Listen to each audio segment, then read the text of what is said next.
አሁን የምነግርህን ነገር ልብ ብለህ አድምጠኝ። ምክንያቱም ይሄ ስላንተ ነው። ላንተ ባልሆነው ግን ደግሞ ለሰዎች በፈቀድከውና ለሰዎች በሰጠኸው ሕይወትህ ውስጥ ራስህን ስለመርሳትህ ነው የምነግርህ።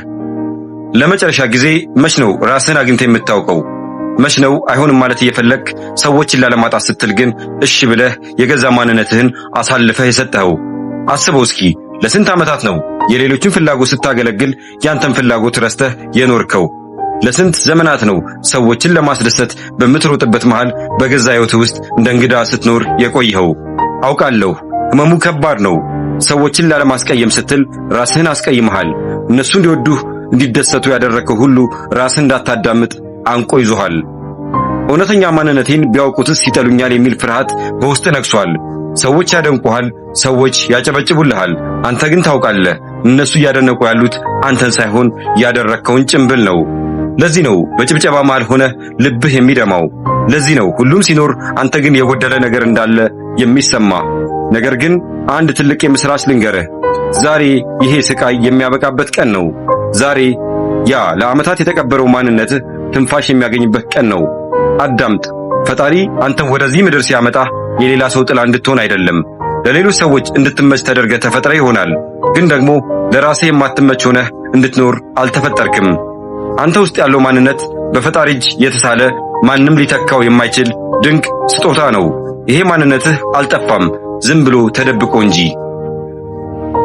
አውቃለሁ መጀመሪያ አካባቢ እምቢ ማለት ስትጀምር ሰዎች ሊደነግጡ ይችላሉ። ተቀይረሃል፣ ክፉ ሆነሃል ሊሉህ ይችላሉ። ነገር ግን እውነታው አንተ ክፉ ሆነ ሳይሆን እነሱ ለለመዱት ጥቅም አልመች ስላልካቸው ብቻ ነው።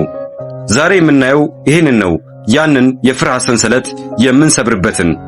አዎ እኔ ይሄ ነኝ፣ ይሄ ይሳሳተኛል፣ ይሄ ደግሞ ጥንካሬ ነው ብለህ በአደባባይ መቆም የምትችልበትን መንገድ እናያለን። ምክንያቱም ጀግንነት ማለት ጦር ሜዳ መሄድ ብቻ አይደለም። ጀግንነት ማለት ብዙ ተቃውሞ ባለበት ዓለም ውስጥ ራስን ሆኖ መገኘት ነው። ዛሬ በዚህ ቪዲዮ ያንን በፈጣሪ የተሰጠህን ክቡር ማንነትን የምታስመልስበትን መንገድ እናያለን። ከሰዎች ባርነት ወጥተህ ወደ ነጻነት የምትሸጋገርበትን፣ ከጭንቀት ወጥተህ ከራስህ ጋር የምትታረቅበትን፣ በመጨረሻም ራስህን ሆነ የምትቆምበትን፣ የምትቀበለውንና የምትወደውን አንተነትን የምታስመልስበትን ጥበብ በቆይታችን እንመለከታለን። ሐሳቡ ለሌሎች ተደራሽ እንዲሆን ላይክ አድርገህ ወደ ወሳኙ ምዕራፍ እንሻገራለን። ቻናላችንን ሰብስክራይብ ማድረግ አትርሳ።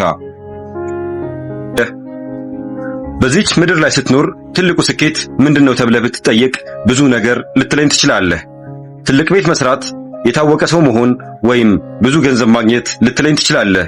ነገር ግን ከነዚህ ሁሉ በላይ የሆነ አንድ እውነት አለ። እሱም በገዛ ሕይወት ውስጥ ራስህን ሆነ መገኘት ነው። ዛሬ የምንኖርባት ዓለም እኛን የኛ ያልሆነ ማንነት እንድንላበስ በየቀኑ ትገፋፋናለች። በማህበራዊ ሚዲያ የምናያቸው ምስሎች፣ በሥራ ቦታ የሚጠበቁብን ግዴታዎች፣ ቤተሰብ እንዲህ ብትሆንልን የሚሉ ምኞቶች ሁሉ ተደማምረው እውነተኛ ማንነታችንን ቀስ በቀስ እየቀበሩት ይሄዳሉ። ብዙዎቻችን ጠዋት ካልጋችን ስንነሳ መጀመሪያ የምናስበው ነገር ዛሬ ምን ሆኜ ልታይ የሚለውን ነው። ለሰዎች የምናሳየው ፈገግታ፣ የምንናገረው ቃል፣ የምንለብሰው ልብስ ሁሉ የኛን ሳይሆን የሌሎችን ምርጫ የሚያንጸባርቅ ሆኗል። ይህ ደግሞ በሂደት ውስጥህ ላይ ትልቅ የባዶነት ስሜት ይፈጥራል። እስኪ ቆም ብለህ አስብ። አንተ የምትኖረው ለራስህ ነው ወይስ በዙሪያህ ላሉ ሰዎች? ይህ ጥያቄ ቀላል ይመስላል፣ ግን መልሱ በጣም ጥልቅ ነው። ብዙዎቻችን ለዓመታት የኖርነው ለሰዎች ብለን እንደሆነ የምንረዳው በጣም ዘግይተን ነው። ራሳቸውን የሌሎች ሰዎች እስረኛ ያደረጉ ሰዎች ትልቁ ችግራቸው የራሳቸውን ድምፅ አለመስማታቸው ነው። የውስጥ ድምፅህ ይሄ ነገር አይመቸኝም እያለ አንደበትህ ግን ችግር የለውም ይላል።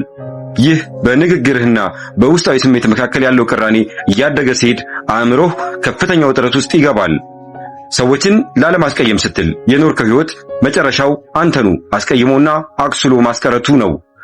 አስበው እስኪ አንድን ሰው ለማስደሰት ብለህ የማትፈልገውን ሥራ ስትሰራ ወይም የማትፈልገውን ቦታ ስትሄድ በዚያ ቅጽበት ራስህን እየከዳህ ነው። ራስን መክዳት ደግሞ ከማንኛውም ሰው ክደት በላይ ያማል። ምክንያቱም ሌላ ሰው ሲከዳህ ልትርቀው ትችላለህ።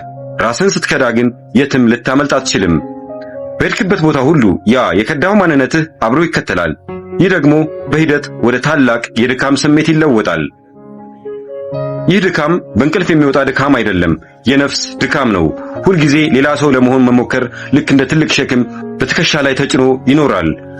አሁን ደግሞ ራስን አለመሆን ስላለው ጥልቅ ጉዳት እናውራ። ራስን ባጣህ ቁጥር ዋጋህ በራስህ አይን ይቀንሳል። ሰዎች ሲያሞግሱህ እኔን ሳይሆን ያደረኩትን ጭንብል ነው እያደነቁ ያሉት የሚል ስሜት ስለሚሰማ ክብራቸው ለአንተ ደስታ አይሰጥህም። ይልቁንም እውነተኛ ማንነቴን ቢያውቁትስ ይጠሉኛል የሚል ስጋት ውስጥ ትገባለህ። ይህ ስጋት ደግሞ ከሰዎች ጋር የምታደርገውን ግንኙነት ሁሉ የውሸት ያደርገዋል። ጓደኞችህ ወይም የትዳር አጋርህ ጋር ስትሆን እንኳን ሙሉ በሙሉ ልብህ ልትከፍት አትችልም። ምክንያቱም ሚስጥርህ ይፋ ቢወጣ የሚጠሉ ይመስልሃል። በዚህ ምክንያት በሰዎች መሃል እየኖርክ በጣም ብቸኛ ትሆናለህ። ይሄ ብቸኝነት ደግሞ በጣም አደገኛ ነው። ምክንያቱም የሚመጣው ሰዎች ስለራቁ ሳይሆን አንተ ከራስህ ስለራክ ነው። ከራስህ ጋር ሰላም ከሌለ ከማንም ጋር ሰላም ሊኖርህ አይችልም። ራስን መጥላት የምትጀምረውም እዚህ ጋር ነው። ለሰዎች ስትል ራስን ስትገፋው ውስጥህ ላይ የምሬት እሳት ይነዳል። ይሄ እሳት ደግሞ መጨረሻ ላይ ሰዎችን ማጥቃት ይጀምራል። ለእናንተ ስል ሕይወቴን አጣሁ የሚል ቂም በውስጥ ስለሚቀመጥ ሳታውቀው ለምትወዳቸው ሰዎች ክፉ መሆን ትጀምራለህ። ይህ ብቻ አይደለም፣ ራስን አለመሆን በሕይወትህ ልታመጣ የምትችለውን ትልቅ ለውጥ ያግደዋል። እያንዳንዱ ሰው ወደዚህ ምድር ሲመጣ የተሰጠው ልዩ የሆነ ተሰጥኦና ማንነት አለ። አንተ ሌላውን ሰው ለመሆን ስትጥር የአንተን ልዩ ስጦታ ለዓለም ሳታሳይ ትቀራለህ። ዓለም ሌላ የሰውን ኮፒ አያስፈልጋትም። ዓለም የምትፈልገው ትክክለኛውን አንተን ነው። ታዋቂ ሰዎች ወይም በታሪክ ተጽዕኖ የፈጠሩ ሰዎችን ብታይ ሁሉም አንድ የሚያመሳስላቸው ነገር ቢኖር የራሳቸውን ማንነት በድፍረት የያዙ መሆናቸው ነው። እነሱም እንዳንተ ሰው ምን ይለኛል የሚል ፍርሃት ነበረባቸው። ነገር ግን ከፍርሃታቸው በላይ ለራሳቸው ታማኝ መሆንን መረጡ። አንተ ግን ራስን ስትደብቅ ልታሳካው የምትችለውን ታላቅ ሕልም አብረህ እየቀበርክ ነው። በሰው መንገድ ስትጓዝ መጨረሻ የሰው መዳረሻ እንጂ ያንተ መዳረሻ ሊሆን አይችልም። ስለዚህ ዛሬውኑ የራስህን መንገድ ለመፈለግ መወሰን አለብህ። ወደ ማንነትህ ለመመለስ መጀመሪያ ማድረግ ያለብህ ነገር የፍርሃትህን ሰንሰለት መስበር ነው። ሰዎችን ላለማስቀየም ስትል የምትከፍለው ዋጋ መጨረሻ ላይ አንተን እንደሚያጠፋህ እመን። መጀመሪያ አካባቢ እምቢ ወይም አይሆንም ማለት ሲጀምሩ ሰዎች ሊደነግጡ ይችላሉ። እንዲያውም አንዳንዶቹ ተቀይረሃል፣ ክፉ ነሃል ሊሉ ይችላል። ነገር ግን እውነታው አንተ ክፉ ሆነህ ሳይሆን እነሱ ለለመዱት ጥቅም አልመች ስላልካቸው ነው። ራስህን መሆን ማለት በራስ መተማመን ማለት ነው። የራስህን ደካማ ጎን ማወቅና በዚያው ልክ መቀበል ማለት ነው። አዎ እኔ ይሄ ነኝ፣ ይሄ ይሳሳተኛል፣ ይሄ ደግሞ ጥንካሬ ነው ብለህ በአደባባይ መቆም ስትችል የሰዎች ትችት አቅም ያጣል። ሰዎች አንተን መተቸት የሚችሉት አንተ ራስህ ደብቀህ ለማስረዳት ስትሞክር ብቻ ነው። ራስህን በግልጽ ካሳየህ ግን ተመልካች ሊቀበልህ ወይም ላይቀበልህ ይችላል። ያ ግን ያንተ ምርጫ አይደለም። ያንተ ድርሻ እውነተኛ መሆን ብቻ ነው። እውነተኛ ማንነትን ስታገኝ የሚመጣው ሰላም ከምንም ነገር ጋር አይነጻጸርም። በቃ ሕይወት ቀለል ትልሃለች። ሁልጊዜም የምትሸከመው ጭንብል ስለሚወርድ ትከሻህ ያርፋል። የምታወራው ንግግር ከልብህ ስለሚመነጭ ቃላትን ለመምረጥ አትቸገርም። ከሰዎች ጋር የምታደርገው ግንኙነት ጥልቅና እውነተኛ ይሆናል። ምክንያቱም አንተን የሚወዱ ሰዎች በትክክለኛ ማንነት እንጂ ለጥቅም ብለው ስላልሆነ ነው። ይህ ደግሞ በሕይወትህ ውስጥ ትክክለኛዎቹን ሰዎች ብቻ እንድታገኝ ይረዳሃል። ራስህን መሆን ማለት ለዓለም የምትሰጠው ትልቁ ስጦታ ነው። በአካባቢ ያሉ ሰዎች አንተን አይተው ራሳቸውን እንዲሆኑ ብርታት ትሰጣቸዋለህ። ጀግንነት ማለት ጦር ሜዳ መሄድ ብቻ አይደለም። ጀግንነት ማለት ብዙ ተቃውሞ ባለበት ዓለም ውስጥ ራስን ሆኖ መገኘት ነው። ዛሬ ይህንን መልእክት ስትሰማ በውስጥህ የሚቀሰቀሰውን ስሜት አዳምጥ። ምናልባት ለኔ ይረፍዳል ትል ይሆናል። ነገር ግን ራስን ለመሆን በጭራሽ አይረፍድም። እስካሁን የኖርከው ሕይወት የሌሎች ቢሆን እንኳን ሰው ቢጽፋቸውም ቀሪዎቹ ምዕራፎች ግን በአንተ ብዕር መጻፍ ትችላለህ። ስለዚህ ዛሬውኑ ውሳኔ ወስን። ሰዎችን ማስደሰት አቁም አላልኩህም፣ ነገር ግን ራስን ሳታስቀይም ሰዎችን መርዳት እንደምትችል እወቅ። ፍቅር የሚጀምረው ከራስ ነው። ራስን ካልወደድክ ሌላውን ልትወድ አትችልም።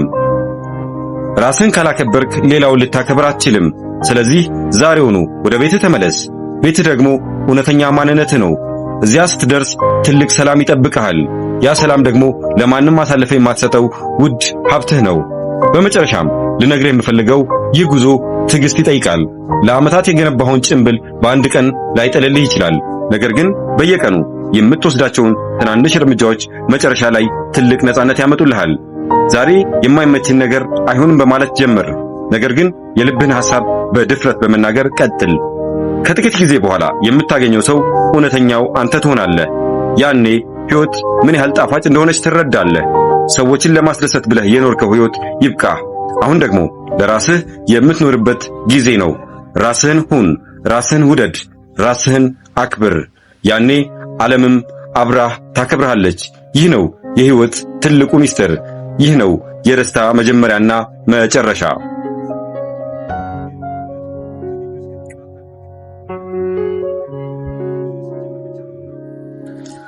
ክቡራን አድማጮች የዛሬው ቆይታችን ይህን ይመስል ነበር።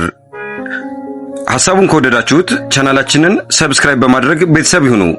በቀጣይ ቪዲዮ እስከምንገናኝ ደህና ቆዩን።